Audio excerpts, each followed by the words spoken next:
All right, here we are. We are back. Welcome to Unlock the Middle, Navigating Leadership. This is episode number 11 of the Assistant Principal Roundtable. I'm AJ Bianco, the Assistant Principal of Eastbrook Middle School in New Jersey. I am here, as always, joined with some outstanding assistant principals. As usual, I have my guys, Mike and Ryan, and I'll get to them in a second. But if you're watching, please make sure you are leaving comments. If you're live, if you're watching this on a replay, make sure you're sharing this out with other assistant principals. Let them know that this is going on. We want to make sure we are connected and we are doing this together in this year 2 of pandemic leading, trying to support our teachers and our students in what's going on in the school year. So share this out. Let it be known that this is going on. We want to have more people join us and have this conversation, feel like they have somebody around them that can support them.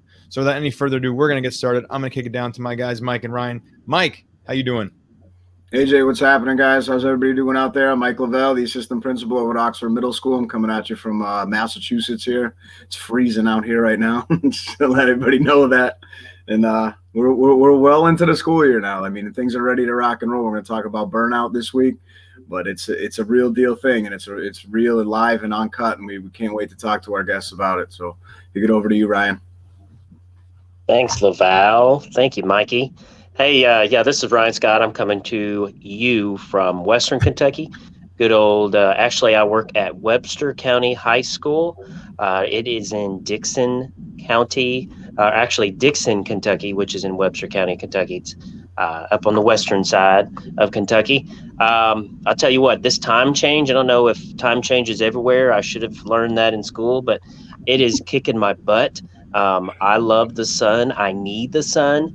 So not only are we having this COVID junk, but now we have to go through winter where we're not getting the sunlight, the vitamin D that we need. So, I tell you, teacher burnout is real. I love my people, and I'm really, really hoping that these two ladies tonight have some great ideas that I can take back to my school tomorrow to show my folks. You know, I do love them, but sometimes we need help to help them. So, ladies, Miss Diana, Miss Tika, whoever wants to go first. All right, I can go first. Well, hello, everybody. I'm Diana Montgomery. I'm the assistant principal at Memorial Pathway in Garland, Texas. And yes, we can see how our teachers are really tired and need the help. Because obviously, we do need the help as well. So I'm excited to be here. Thank you. And I'm ready for the conversation. Hi, everyone. My name is Tika Epstein, and I am an assistant principal in fabulous Las Vegas, Nevada. And yes, burnout is real. We're seeing it everywhere. I look forward to sharing some ideas and learning from all of you. And I get to actually head east to New Hampshire next week. So I get to experience East Coast and Thanksgiving on the East Coast. So I'm excited. Bring a hoodie. I was going to say, bring some of that warm weather from that side because it's getting chilly over here. 70 degrees today, guys. 70 degrees. Oh, you stink. Bring it.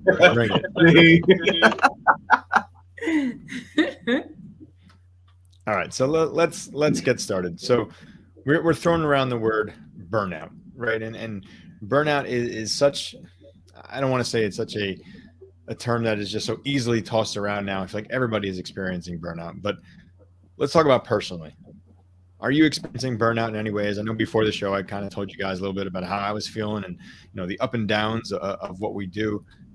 We're tired, as a parent, as a leader, as a coach for my kids' teams, I'm tired. But I think burnout is more than just tired. It's like that constant, just like shutting down. So I don't know if you want to share this or not. Are any of you experiencing this burnout?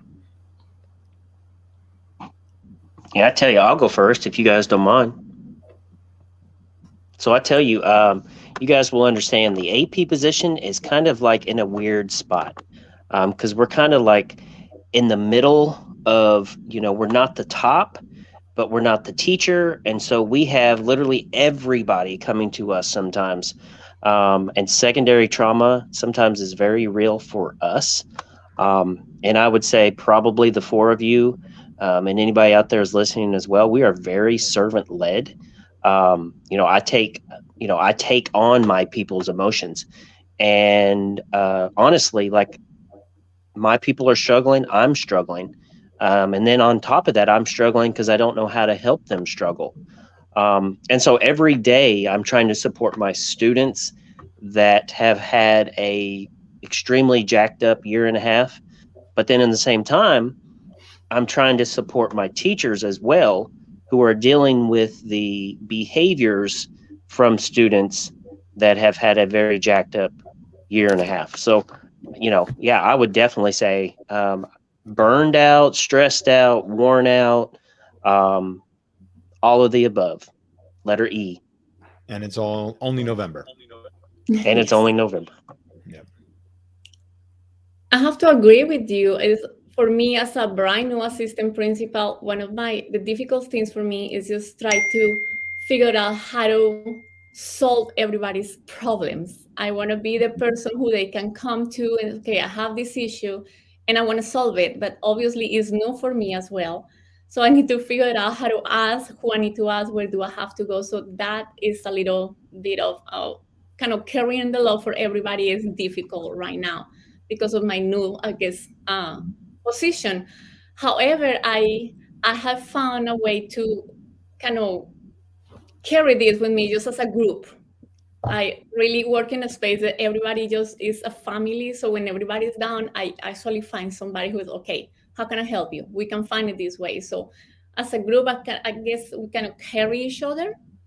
But that's been my issue. I want to solve everybody's problems and my students as well. When they come with issues or when they come with discipline, sometimes I don't know what to do. So it's stressful to know, okay, I need to solve this right away. And just the time that I have to take, I have to wait. It's kind of burning me out a little bit. I completely understand that. With our, it's our teachers, our support staff, our kids, and our families too. I feel like our families are burnt out. They are stressed out. They've been going through this. We only opened last April. So they're still trying to get a hang of it, trying to get their jobs, trying to really understand what's happening. And so what we've done at our school is really given time for them to just vent and talk. So, we always say our door is always open, but literally sometimes our families and our teachers just need a minute just to let it all out. So they come into our offices, we have drinks, we have some treats, and they just sit there and we just listen. And sometimes it makes them better. Sometimes we find out new things like, oh my goodness, this is why this is happening.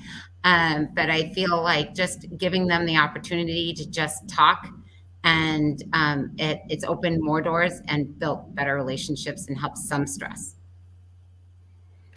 Yeah, I'd say the same thing. 11 years as an AP, and I don't ever want to go back to September, October of this year ever again.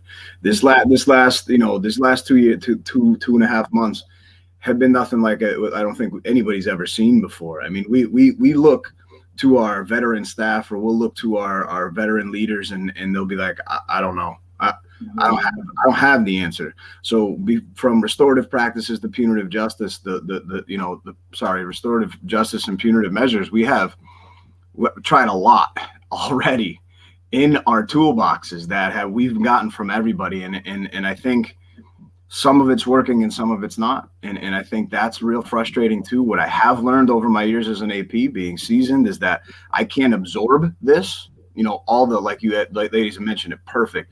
The problems from the students come in and funnel through your office. The problems from your staff come in, they funnel through your office, and they expect, I think sometimes, I really wish my staff, I said this before, would just say, Mike, I'm here to vent. That's all I need.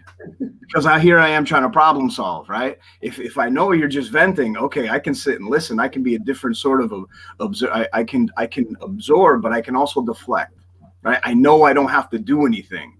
You can't absorb all that. You have to deflect it. You're there, you're present, you're listening, but you can't take it all in, because we're humans. We're not superhumans. We don't have that power, right? So I think that's really important, that when we all sit here and listen to each other, first, we're not all going through it alone. We're all going through this together. Every district. Look at, we got Vegas, Texas, West Virginia, New Jersey, and Massachusetts right here saying the same thing. That this is tough. This is hard.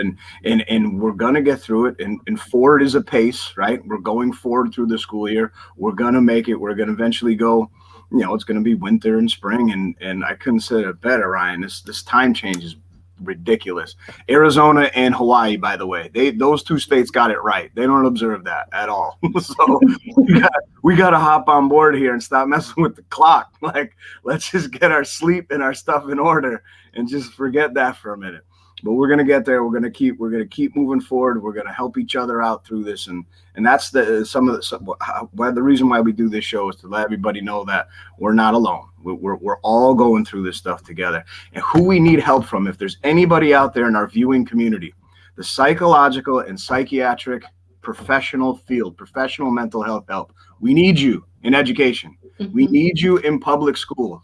We need to get our kids your help too. And every time we try, sometimes I'm hearing dead end, detour. There's no beds here. There's no help there. Look, I'm not going to stop. We're not going to stop trying. Our kids need your help too. So we got to get them some mental health help too. Professional mental health help, the real deal stuff.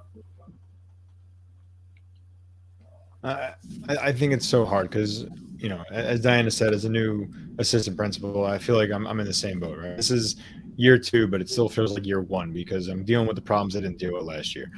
And I don't want to just push my students to the side, right? I want to make sure I'm making those connections. I don't want my teachers to feel ignored. They're the ones going through all this. This school does not operate without what they do on a daily basis. Yeah, we put everything in place. We can make sure the kids come in. It's safe. It's this, that, and the other thing. But without teachers, like it's not going to go.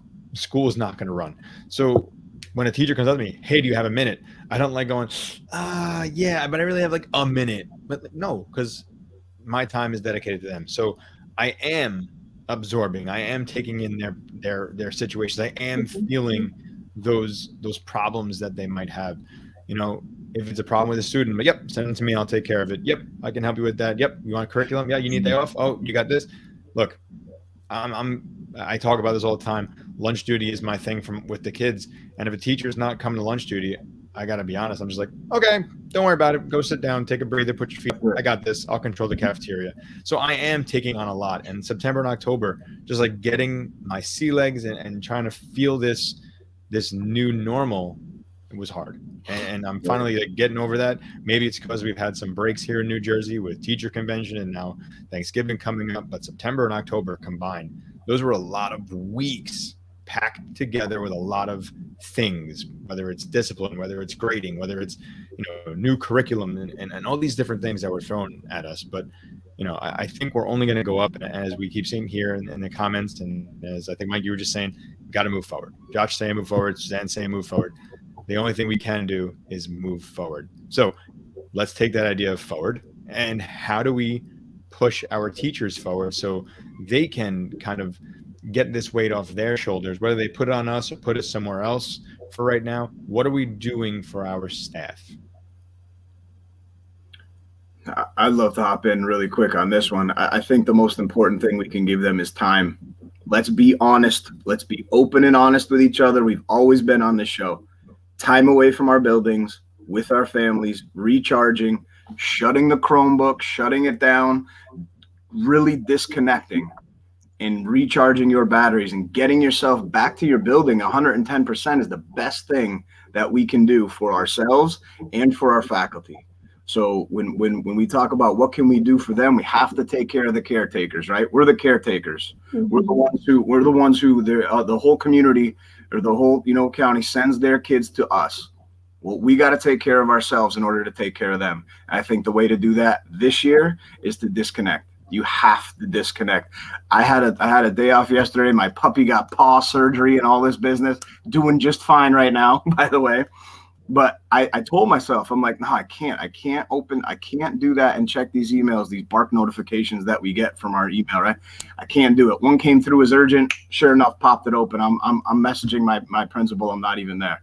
It was me. That's on me. I have to do better than that. So I think really taking a conscious step and being mindful of how we take care of ourselves is going to help us at work.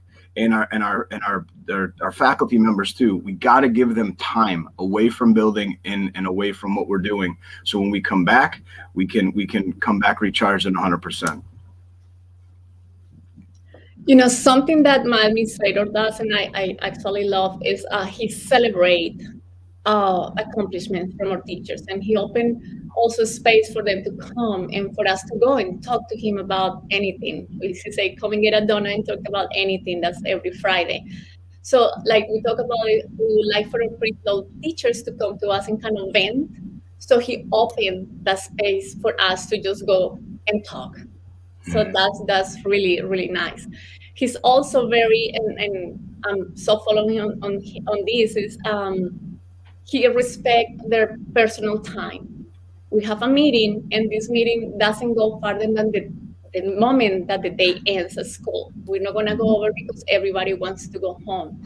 And obviously I do too, he does too. So that's respect for the time, and they know how much respectful he is of that personal time, and everybody appreciate it. And you know, when you feel appreciated in that personal time and then you have your own, and then you come back and you're ready to go, like you mentioned before. Some of the things that we do too is that personal time. So at dismissal, I am at one gate, my principal is at another gate, and then my co-AP is at another gate. But right at 3:30, we know that's the end of contract time for our staff. So I don't care how many kids are left, like today, 20 kids were left. So we say, okay, bring the kids to the gates, and we tell the teachers, have a great day, whether they're going home or back to their classrooms. But we have to be mindful, set your timers, set your watch. I know many of us, I live by my watch and my alarms. So that's really important. The other thing is feeding them, and feeding them with food that will energize them. So we always have snacks in our office, and then we try to give them food, a special food once a month. But the other thing that we're doing is this ticket exchange. So if I'm sure you're dealing maybe with sub shortages, so we have to split classes all of the time, or share or sell preps, or we combine classes, whatever we do. So every time a teacher has to do that, we give them tickets. And for anything else that they're doing, we give them tickets, and then they exchange it. So they can exchange it for school t-shirts, other school merch, drinks. If everybody's there for a certain amount of weeks, they get lunch on us. If they turn in so many tickets, we take over their class for an hour and teach standards, of course, but we'll have a lesson ready for that grade level. So we're trying to do all kinds of things to really pump up our teachers and help with that burnout.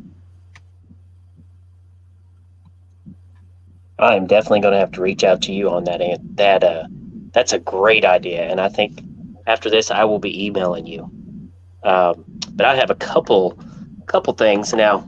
I'm going to be the first to tell you, like, I don't have the answer. I hope this is helping my people. So the first one that I have is just validate the feeling. So it would be very easy for us to say, just suck it up and, get moving. That's what you're in this business for. This is what you signed up for. But we have to realize perception is reality. And if our people are struggling, then guess what? Our people are struggling, whether we agree with it, whether we disagree with it, whether we understand it, whether we don't understand it. Ultimately, these are our people. We're here to serve them. So if they're hurting, guess what? It's our job to figure out why and what we can do to move them forward. To that point, right now I'm reading Dare to Lead by Brene Brown. And she talks a lot about trust, and she talks about the marble jar, and she talks about that trust is built in those small moments. So something like AJ was saying, if I'm running down the hallway and a teacher pops her head out of the door and she says, Mr. Scott, I need you for just a second. Even if it is the silliest thing that she needs me for, if I keep running past her, then she knows, or he knows, that basically they have taken a marble out of that marble jar. But if I stop, give them 5 seconds, even if I just stop real quick and say, hey, I'll be right back, I'm at least validating them, and I'm also hopefully building those small moments of trust. But let's be honest, we're not perfect. Sometimes we do some things very inadvertently to take a marble out of that marble jar, but hopefully we go out of our way to put those marbles back in the jar. So that's a powerful thing right there, Ryan. I'm wondering about this idea of trust, right? And I'm thinking about education in general. I'm not thinking about so much my school, your school, anybody's school, but when you think about education right now, the trust, is it there between teachers and administrators? Is it there between teachers and the public? And I say this for a variety of reasons, right? When you think about educators, we're in schools right now 24/7. I'm just going to put that number out there. I know it's not real. In the world, we still have a lot of people working from home. We still have people that may go in once, twice a week. Where I am, we're 25 minutes from New York City, so a lot of our families, work in the city, but they're still working from home. Teachers are still in. I feel like teachers are seeing the outside world, and they're saying, "Why do I have to be here? Nobody else is at work, but I'm still at work." They're looking at us as administrators and saying, "Well, what do you guys do every day?" Once the door closes to the main office, they don't know what we're dealing with. Around that, right? That craziness stays in that office because it can't go out there. It can't go out there for the kids. It can't go out there for the staff to know. Is there a disconnect? Is part of the burnout because the teachers, and I'm not putting this on anybody, but is the burnout because teachers don't realize that we're kind of all in this together? We may not be in the classroom with masks on and teaching and doing lesson plans, but we're all feeling the stress and we're all trying to carry each other's weight. And as I was listening to a podcast, we're all pulling the tarp to cover the field to make sure we're all on the same page. Like, is the disconnect causing a lot of burnout for teachers? I don't know what you guys feel about that. Maybe I'm off. I'm just wondering what you're seeing in your schools. I don't know if it's that many people are not working outside of the home. Here in Las Vegas, everybody is trying to go back to work. The hotel industry, you come here, you're going to have a great time in Las Vegas. Come visit me.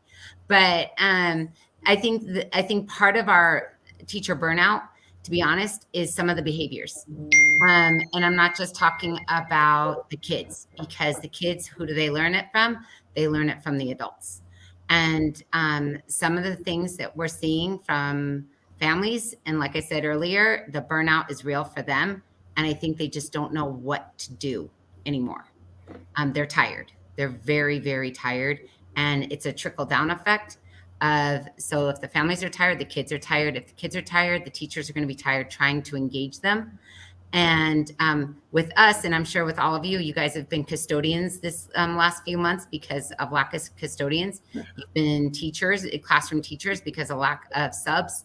So I think it's just this big trickle-down effect of, there's so much to do and not enough people to do it. Yeah, if I could speak to that as well. I think also the burnout just comes from the fact that we've lost over 700,000 people in the United States. And this underlying, or maybe it's not an underlying, maybe it's very overtly, we're hearing we just need to get back to business as usual, and we just need to carry on, and we just need to keep teaching, moving, plugging along. And the pressure's coming from the top, which then goes to the person below us. And we have lost sight that if everybody is behind, then everybody is behind. And that maybe it's okay if we put our people's mental health first for a year. And maybe it's okay if we loosen the academic expectations of our students, but we still look out for our students. I'm not saying you just go into class every day in color. That's not what I'm saying. What I'm saying is it is not business as normal. And especially if you live in communities like I do, where it's very divided. You may have the school system that is asking for the masks, but then you live in a community where a large percentage of them think it's a conspiracy, and teachers are caught right in the middle of that. And I honestly, I think it's a lot of, I don't want to say it's politics. I want to say it's, I don't know, maybe it's just the times we're in right now. And I think everybody is just struggling, doing the best they can. People need structure, people need routine, people need procedures. And right now is more gray than it's ever been. And some people just don't operate in gray. I think one of the biggest factors that I see of this burnout is that we want to go back to how it was before, and we want to do it now. And that's impossible. I mean, we were 18 months and didn't even know what was going to happen, that we have to stay home. And then now we go back, and no, we don't go back. I mean, all these changes, we can just erase those 18 months and we're just gonna move on, and life is nice, because it's not. Like you say, we lost so many people, unfortunately. I mean, so many tears and so much pain we have to pass through. However, I do believe that we are resilient and that we need to keep going. And as administrators, we need to put that in our kids and our teachers, that we are in this together. Every single person in this world passed through the same thing. It's not somebody hurt more than anybody else. No, we all hurt, but we all can continue, get together, and then we just have to try to not move on, but just try to a better way to continue. But we don't have to catch up.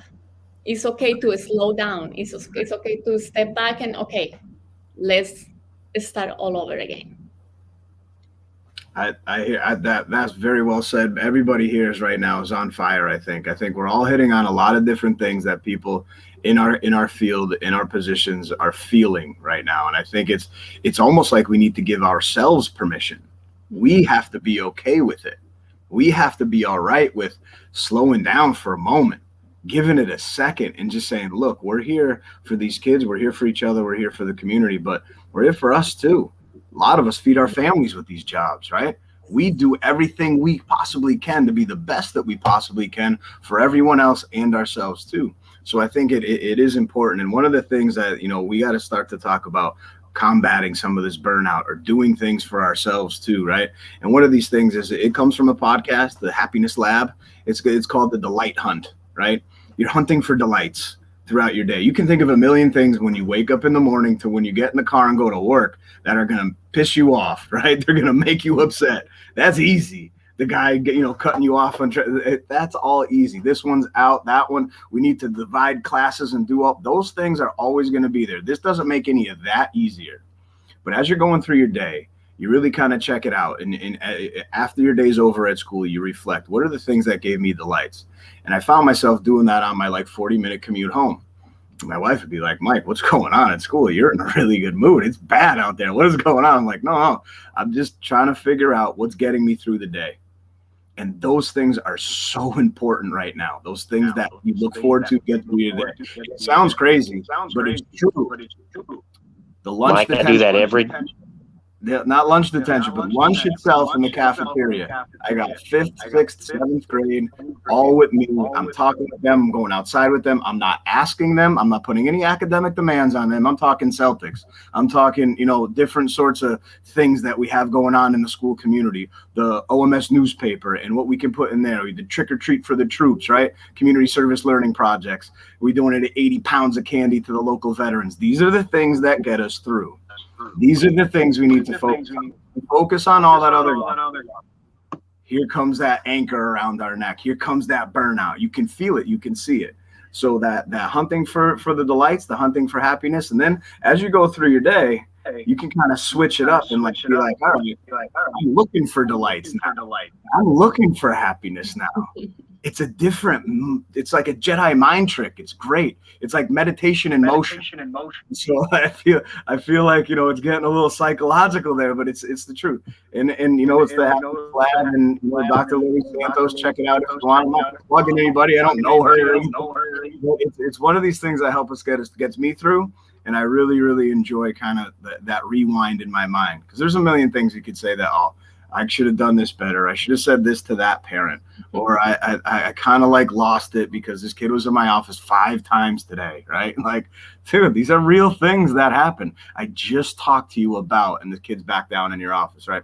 So those are things that just have like, you know, there's these little things that we can take away from each day, these golden nuggets. And those are the things we need to put more focus on and take less focus on some of the other stuff that's just grinding our wheels through. Mike, I call those my God winks. Yeah, right on. Kind of the same thing. If we focus on our purpose and we focus on our why, and we look for outward expressions of the why we're there every day, like you're saying, it's not going to make the hard stuff go away, but it might make the hard stuff a little more easier to swallow or to get through.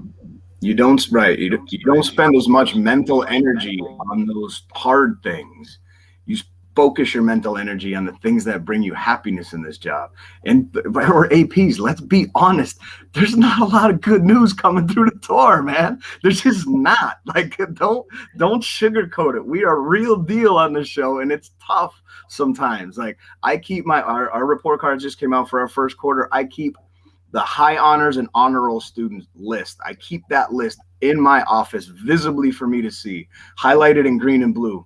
All right, because that's what I want to. I have to remind myself I'm dealing with these behaviors. I'm doing the best I can with restorative practices and different ways of dealing outside the box with these kids. How can we get through? Fine, that's my job. That's what I do. But I also have some really good kids that show up every day, kill it in class, go to their extracurricular activities, go to that magic club, come and do the OMS newspaper, create different things, and those are the things that I find myself, being energetic about. We've been through it already. We already done these 18 months of we don't know. We don't know. We can't help it. We can be there every day and just showing up. I talk about sometimes the weight of the plate is real. That weight, just the going to the job and showing up and going there. My wife's a second grade teacher. I swear to you right now, they're incentivizing coming to work. You can park in the upper parking lot. You can park over here. It's one of these things that they're trying to just get people to come to work. People are taking time, and I understand that too. But you guys know as well as I do when somebody's out. Like if we're out, I don't get a sub. No, we don't. But teachers, we need you. We need everybody kind of together, and we need you. If we can't get a sub, we call it the parade of stars. There's a bunch of different people that are in that. And I've been there too. And yeah, I'm trying to teach Common Core state standards, but I'm a social studies teacher. I taught history 8 years. You can barking up the wrong tree if you want me to chase a comma or do algebra. That's not me, and I'm unapologetic about that. I'm very much, you got to bring your own authentic self. The worst advice I ever got, I said it on the show before, is fake it till you make it. It don't work. Everybody knows you're faking it. So just be real. I'm real with my students. I'm like, guys, I don't want to tell you the wrong thing. Let's work on this out. Let's work on this math together, right? Like that sort of deal. And you kind of make it you can make fun of me today. I'm all right with that. Like, and you kind of make it interesting and do the best you can with what we got. I love this delights thing because you always have to try to be positive every day, because if you're not positive every day, what is there to look forward to tomorrow? So one of the things that I'm so lucky at our school to have is a principal that makes me laugh literally every single day. So you got to find that person that will maybe make something comical. I know this sounds weird, but my son, he's a firefighter, and even in the most stressful situations, they laugh, because it's either laugh or they're going to freak, or they're going to cry. And so you have to find that private place where you guys can just laugh about something. Because if you don't have that time to just laugh about something, then it's all drama all day. And then what do? The other thing that I was thinking about is, and again, I love that you share all the different neat things that are happening at schools. I don't know if all of your schools have Twitter accounts, but we have a Twitter account. And so I'm in charge of our Twitter account. We try every day to share one or two things that are really positive about our school on the Twitter account. And that just makes us all happy. Like, wow, this might have happened. All the crazy happened, but then this happened. And this is a beautiful thing. And we're only looking at the highlight reel right now. We can't look at all the crazy, because if we look at all of that, again, that does not put us in our happy place. That doesn't answer our why. But looking at that highlight reel, it definitely helps us with our why. So I tend to look at our Twitter account quite often, just going, wow, this happened. This is wonderful. We have this conversation with my principal not long ago about social media and how we can use social media to turn it around. Yeah, it's negative aspects of it, but we can turn it around and use it in a great way. And he is really big and just putting a school out there and just let everybody know how good, amazing things are happening at MPA. One of the things that I love the most is we have graduations almost, 2 or 3 a week, because it's just the nature of the school. I just want to let everybody know we graduating a student today and then tomorrow, and just I want to record everything. And I love the fact that the world is kind of knowing that we are doing good things. It's hard and we're struggling, yes, but we have that. We're looking into the full part of the glass, and we're going to enjoy that part, and we're going to show the world how good it is. And so we have the graduations, and we have the Jaguar of the month, and then the student of the week. I mean, all the celebrations that we have, we definitely put it in Twitter, and I'm in charge of the account as well. And I retweet with my account, I retweet with other account, I just do it all the time. It's a very positive tool if we manage it well, of course. I do think it's important, though, the concept of optimistic versus that positivity, right?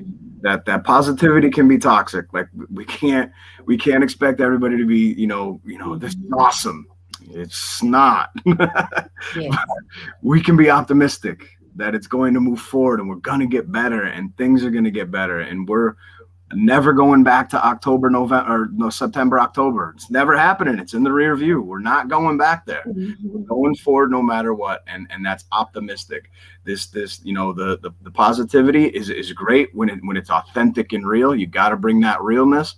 And our focus, our mental focus on the things that are going well, I think is important. And that's important to show folks too, right?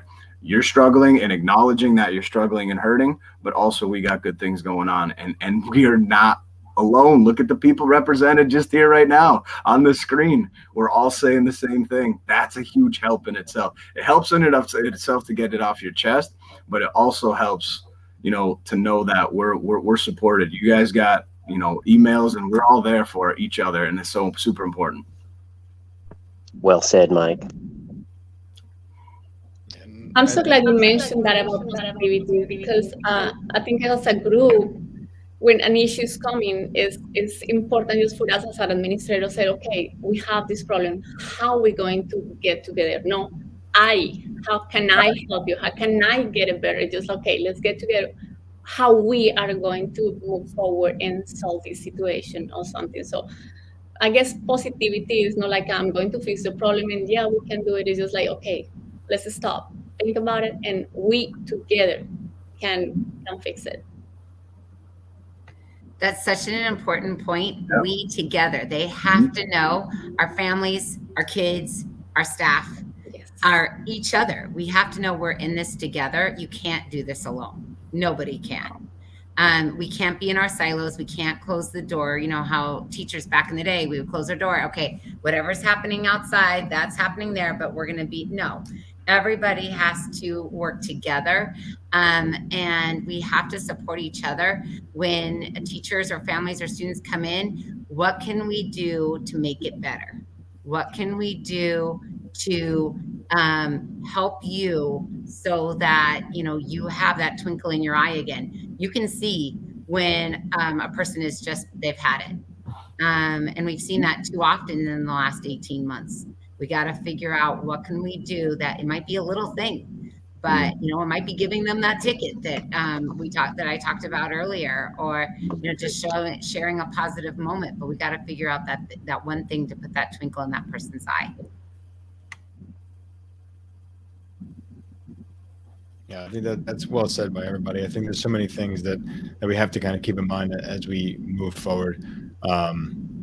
There's so much at stake this year for us, for our teachers, for our students, that we just want to make sure that we are leading the school in the right direction, that we have the appropriate, I'm going to say, standards in place for everybody. We're at the 40-minute mark. I know I don't want to keep too much time. I want to be respectful of the time, but we have some great comments in the chat. So if you're watching this live, if you're watching this on a replay, go back, look through. I think one of the biggest things here is our job has always been about students, right? That's why we got into this profession. So when we work with the students and they kind of give us that humor, they kind of give us that laughter, that makes us feel good. That kind of puts everything else we've been dealing with for a week, even though it's a day, it puts everything right where we need it to be. So let's end with this. Let's do this. I know this is something we talk about every show. What is something you're doing right now for yourself to help you get over that burnout and keep yourself mentally fit and healthy? I got nothing right now. I'm all over the place. Sports is all I got, and I'm losing baseball, so I gotta wait for something else. My kids' sports are done. My sports are done. So I'm just sitting around, just reading and listening to podcasts. That's what I'm doing. What do you guys got? So I'll tell you, from down here in Western Kentucky, I'm kind of like Mike talked about, but I call them my God winks. Every day, I go into every day looking for 3 examples of why I am there. I'm a firm believer that we are in particular places at particular times for particular reasons, and so every day I'm looking for those 3 God winks. Today was a particularly really tough day, but on the way home I could look back on those 3 things, and it didn't make the day easy. It made it easier, and also I'm really trying hard. I've got 3 daughters at home, 1 in college now, that need me, need their dad, and my wife needs me. So I'm trying really, really, really hard, and I fail on this, but I'm trying to come home, and I'm trying to be the dad that they need me to be, and check the baggage at the door.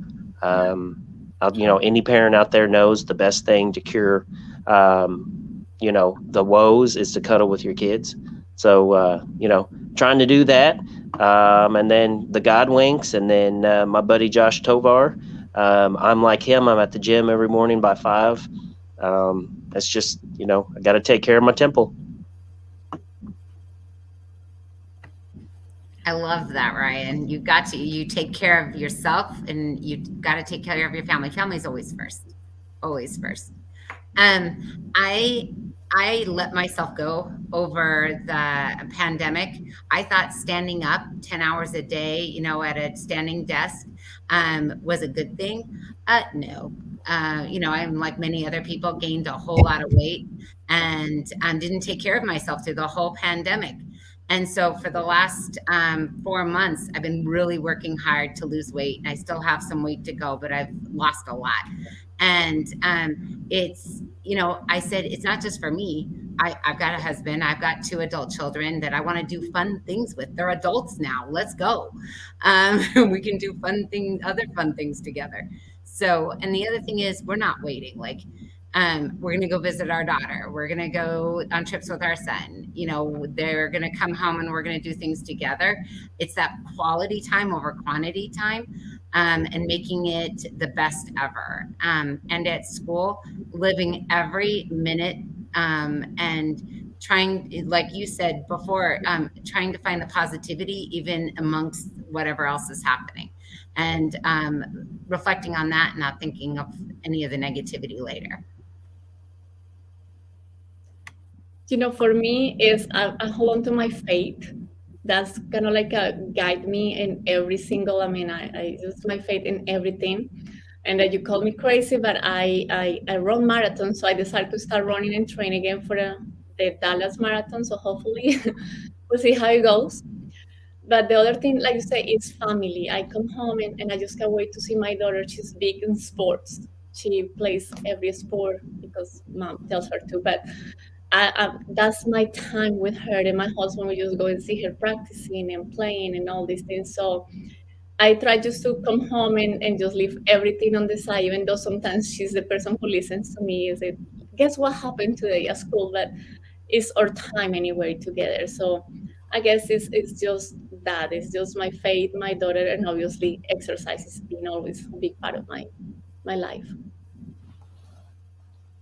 Yep, same here, my friends. That's all really good stuff, and always positive. The delight hunts are something that I've been doing, and like AJ said, it sounds kind of odd, but listening to these podcasts that give you these little Jedi mind tricks, man, we're not alone in this. Everybody's got an idea on how to improve or do something. And when I saw the happiness lab, I'm like, yeah, that's what I need, a little bit of that right now. I need that on the way to work or on the way home. So I try to focus on those things, and kind of the more the helping yourself out, because when we're 100%, we're gonna give it. We're gonna give. That's what we do. That's our nature. We're the assistants, right? We're gonna help out. So I think that keeping ourselves, that way, the physical fitness, the physical activity, the gym is probably 4 days a week for me, and the meditation, the Calm app. I don't know if you guys use the Calm app, but the Calm app, 4 days a week, and I'm like religious on it. I do it Sunday through Wednesday, and it feels amazing, and it keeps you sharp. And the physical activity is the other end of that. So between the mental and the physical, that's really, the winter's coming up here in New England, and it's tough to get that physical back. Like AJ was saying, like we can't just hop on a bike and go for a bike ride out here anymore, man. It's sleeting and raining and snowing and all that business. So we're tucked away in the gym, running on the treadmill, finding different ways that we can do that, right? And we're just making it, we're making it work the best we can. But as far as the family goes, I got 5 nieces and nephew and 5 grandnephews, and they're into a lot of different things. So it's cool to, like, I'll pick one. Like, you know what I mean? Like, it could be the traditional sports that we're thinking of. Then someone else is into, like, I don't know, gymnastics. And then I got, there's a lot of different things that they're into. So it's kind of interesting to just, take the kid aspect, and yeah, I get to hang out with them for a little while and then come back to my life, and getting that fixed that way too. So I think it's just mirroring everything we all said: the family, the physical activity, the mental activity, and keeping your mind sharp is all key for what we do. And we can't neglect it. Ourselves are the most, we're if we take care of ourselves, we're the ones taking care of the caretaker. We got to take care of the caretaker too. So that's something that I think we're all, we all have to do. And we can't slip on that. We got to take care of ourselves. Well said, everybody. All right, we're coming up on 50 minutes. Again, I'm going to be respectful. So one more time around, just let's let the audience know where they can find you. This has been a awesome conversation. I think, there's so many things we can share. So if you're listening to this, follow everybody on where they're going to tell you they are, and keep the conversation going. So Dan, why don't you tell everybody your social media accounts, where people can find you? Muted. Got her. Of course. So my Twitter account is at Diamond Tech. And the school will be MPA_Jaguars. That will be the 2 that you can follow. All right, Tika, where can they find you? They can find me definitely on Twitter at Tika EE. And then also our school Twitter account is JT McWilliams Elementary School. Awesome. Mike? I'm at AP Mike Lavelle on Twitter, and I'm at Mike Lavelle on LinkedIn. Ryan? All right, my friends. So you can find me on Twitter at Ryan C. Scott 1981.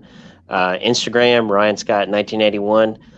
You can also find my podcast, the Big Ed Idea podcast, on Anchor, Spotify, Apple Podcasts, Google, Podbean, blah, blah, blah, blah, blah. Anybody out there that's got a great idea that would love to hop on my show sometime and talk about an idea to change the world of or through education, bring it on. Thank you, everybody. And you can follow me if you choose to. Instagram, Twitter, Facebook, AJ Bianco. You can follow my middle school at Eastbrook Middle School. It's on Instagram and on Twitter. You can see what we're doing in our school, keep our students happy and our staff doing well. And of course, check me on the podcast for Podcast PD and at Reflect Ed. It's where I share my thoughts and collaborate with some outstanding people. So this is the Navigating Leadership Roundtable for the APs. This is number 11. We're going to come back at you all after Thanksgiving with episode 12. So be grateful, spend time with the family, enjoy your holidays, rest, relax, unwind, and then get back after it after you have some full bellies. All right. Thanks, everybody. You guys stay on. I'm going to end this broadcast here.